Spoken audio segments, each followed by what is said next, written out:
Guys എല്ലാവർക്കും welcome. അങ്ങനെ നമ്മൾ പ്രാക്ടിക്കൽ എക്സാം എഴുതാൻ വേണ്ടി പോവാണ്. അതെ ഗൈസ്, ഇപ്പൊ ബസ്സില്ലെന്നൊക്കെ പറയുന്നത് ഇപ്പഴേ ഞാൻ കഴുകിയിട്ടെങ്ങനെ എന്തിനാ? അതെ, റെഡി ഫുഡ് ഗൈസ്. ബസ് കഴുകിയിട്ടുണ്ട് പറയാണ് എടുക്കത്തില്ല. എന്ത് ചെയ്യാനാ, ഇതൊക്കെ ഇവിടെ നടക്കത്തുള്ളൂ. വ്ലോഗ്, ഓ മൈ ഗോഡ്, ഇവരോടൊക്കെ അല്ലേ പറഞ്ഞത്? നമ്മളാണ് അന്ന് വന്നത്. എല്ലാരും നയനുണ്ട്. നയന ഹായ് പറ. ടെൻഷൻ ഉണ്ടോ അന്നാമു? ടെൻഷൻ ഉണ്ടോ? ഓ കൊച്ചേ, ടെൻഷൻ ഉണ്ടോ? ഇതാണ് നമ്മുടെ ഡ്രൈവർ. ആനൊക്കെ ഇട്ട് ഇയാൾക്ക് തണുക്കുന്നു.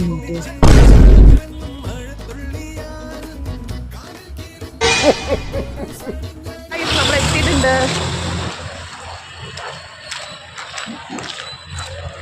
അങ്ങനെ നമ്മുടെ പരീക്ഷ കഴിഞ്ഞു. വലിയ എനിക്കങ്ങോട്ട് ഇഷ്ടപ്പെട്ടില്ല, എന്നാലും കുഴപ്പമില്ലായിരുന്നു. ഞങ്ങൾ ഇത്ര പേരെ ഇറങ്ങിയിട്ടുള്ളൂ. വളരെ ബോറായിരുന്നു. എനിക്ക് പേഷ്യന്റിന് ഏതൊക്കെയോ അസുഖങ്ങളുണ്ട്, എനിക്ക് അറിയത്തുമ്പോൾ ഞാൻ എന്തൊക്കെ എടുക്കും. അപ്പൊ അവൾമാര് വരുന്നതേ ഉള്ളൂ. ഇവിടെ നല്ല തണുപ്പാണ്. അപ്പൊ അവൾമാർ വന്നിട്ട് ഞാൻ അവൾമാരുടെ കാര്യങ്ങൾ അറിയിക്കാൻ ഗായ്സിലേക്ക് വന്നു. നമ്മുടെ എല്ലാവരോടും നമുക്ക് ചോദിക്കാം. ചിന്നു എങ്ങനെ ഉണ്ടായിരുന്നു?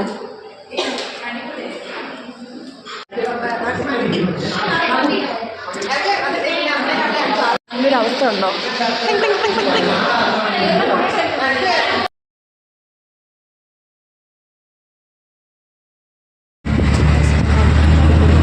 അതെ, പറയാം, അങ്ങനെ പറയാം. സോ ഗൈസ്, അങ്ങനെ നമ്മൾ ഊബർ പിടിച്ചിട്ട് ഹോസ്റ്റലിലേക്ക് പോകും. വീട്ടിലേക്ക് പോകുന്ന ആ ചിന്ത മാത്രമുണ്ട്. സോ ഗൈസ്, ഇഷ്ടപ്പെട്ടെങ്കിൽ വിഷയം ഉണ്ടായിരുന്ന ഹോസ്റ്റലിൽ പോയി നമ്മൾ കഴിക്കും.